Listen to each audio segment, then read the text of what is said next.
It's common for physicians to skip a screening mammogram and go straight to a diagnostic mammogram. However, many patients say the cost and coverage has sometimes prevented them from undergoing the potentially life-saving procedure. But a new law in Texas is changing that. KSAT 12's Alicia Pereira sat down with Texas Representative Diego Bernal to discuss statewide changes. And if you look centrally on this picture right there, you see there's two small masses. For some patients, a diagnostic mammogram is the first step to determine if their symptoms are cancerous. The images that we obtain for a diagnostic mammogram are more focused to the area of concern, to the finding that we saw in the screening mammogram or the specific physical exam finding that the patient or the patient's physician found.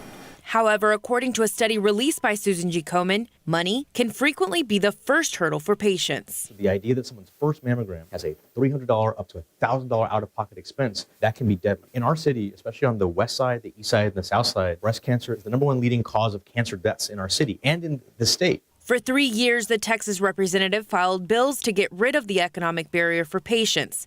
It finally became law on September 1st of this year. So what the law does is it covers a diagnostic mammogram in full the way that the screening mammogram is covered in full.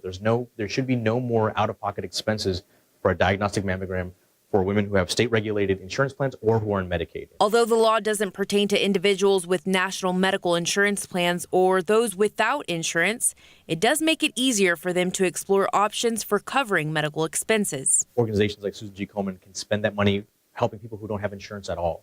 That's something we still have to work on in Texas. It shouldn't be that you need insurance to have your life saved. And for patients going through a stressful time, it's one less thing to worry about.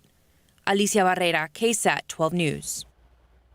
Well, through this law, Representative Bernal wants to knock down any barriers to get patients the treatment faster. And he says the next goal is to help those without medical coverage and make sure insurance isn't a barrier between saving your life or not.